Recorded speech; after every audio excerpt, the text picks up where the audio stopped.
आप सभी को आचार्य सुरभि राज की ओर से नमस्कार। आप सभी को महाशिवरात्रि की ढेर सारी शुभकामनाएं। आज मैं आपको महाशिवरात्रि पर्व के बारे में बताने जा रही हूँ कि प्रत्येक मनुष्य के जीवन में उसका क्या महत्व है। फागुन माह के कृष्ण पक्ष की त्रयोदशी को महाशिवरात्रि का त्यौहार मनाया जाता है। कुछ लोग इसे चतुर्दशी भी कहते हैं। प्रलय की बेला में भगवान शिव ने इसी दिन तांडव करते हुए प्रदोष की बेला में अपने तृतीय नेत्र की ज्वाला से ब्रह्मांड का समाप्त कर दिया था। इसलिए इसे कालरात्रि भी कहा जाता है। कालों के काल और देवों के देव महादेव के इस व्रत का विशेष महत्व है। कहते हैं कि शिवरात्रि के दूसरे दिन भगवान शंकर ने तीनों भुवनों की अद्वितीय सुंदरी पार्वती जी को अपनी अर्धांगिनी बनाया था। इसीलिए प्रत्येक मनुष्य को शिवरात्रि का व्रत जरूर रखना चाहिए और त्रयोदशी प्रदोष काल से चतुर्दशी के दिन रात्रि काल तक 5 अभिषेक अपनी सामर्थ्य के अनुसार कराने चाहिए। वर्ष भर में एक बार ये पर्व इस तरीके से ज़रूर मनाना चाहिए। अपनी श्रद्धा के अनुसार 5 ब्राह्मणों को या कन्याओं को भोजन जरूर कराना चाहिए और दान दक्षिणा देने में किसी भी तरह का कंजूसी नहीं करनी चाहिए। जो सामर्थ्य हो त्रयोदशी के प्रदोष काल से लेके चतुर्दशी के रात्रि काल तक करना चाहिए। इसके अलावा जहाँ तक संभव हो सके हिंदी या संस्कृत में शिव पार्वती का गुणगान करना चाहिए। घर पर अशोक की बेला लगानी चाहिए। अशोक की जो पत्तों से जो लड़ी बनती है वो लगानी चाहिए। घर में अशोक और आम के पत्तों को मिलाकर एक लड़ी बनाकर मंदिर के द्वार पे जरूर टांगनी चाहिए और इसी तरीके से अशोक और आम के पत्तों को मिलाकर एक कलश जमाना चाहिए जो कि त्रयोदशी से बिठा देना चाहिए। और चतुर्दशी रात्रि काल के बाद जब सूर्य उदय होता है तो उसका जल पूरे घर में छिड़काव करना चाहिए और अंत में किसी भी वट वृक्ष बेलपत्र के नीचे जरूर चढ़ाना चाहिए, क्योंकि कहा जाता है हिंदू सनातन धर्म में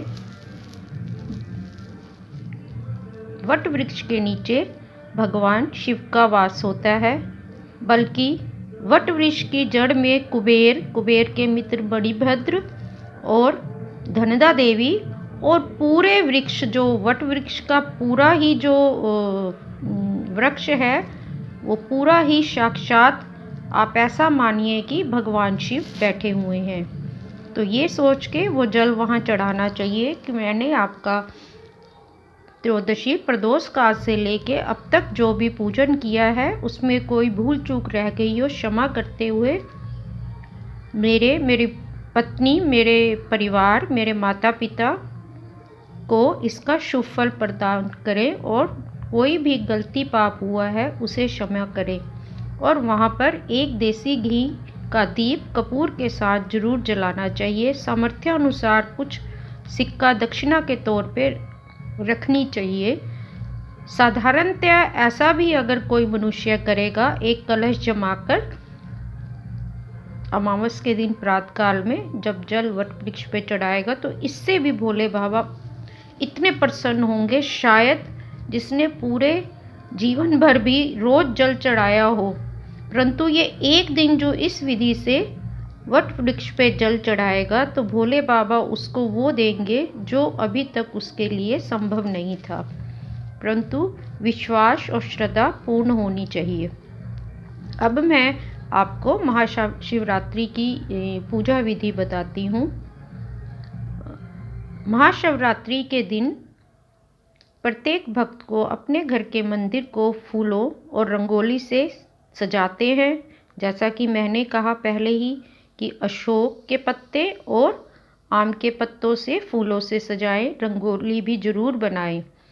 ना हो सके ज़्यादा तो एक रंगोली कलश के आसपास तो जरूर सजाएं, यानी कि कलश को अष्टदल बनाएं, उसको और भी साज सज्जा रंगोली से करें और बीचों बीच कलश जमाएं। फिर भगवान शिव जी और पार्वती जी के नए वस्त्रों से सजाकर उनका श्रृंगार करके उनकी पूजा की जाए।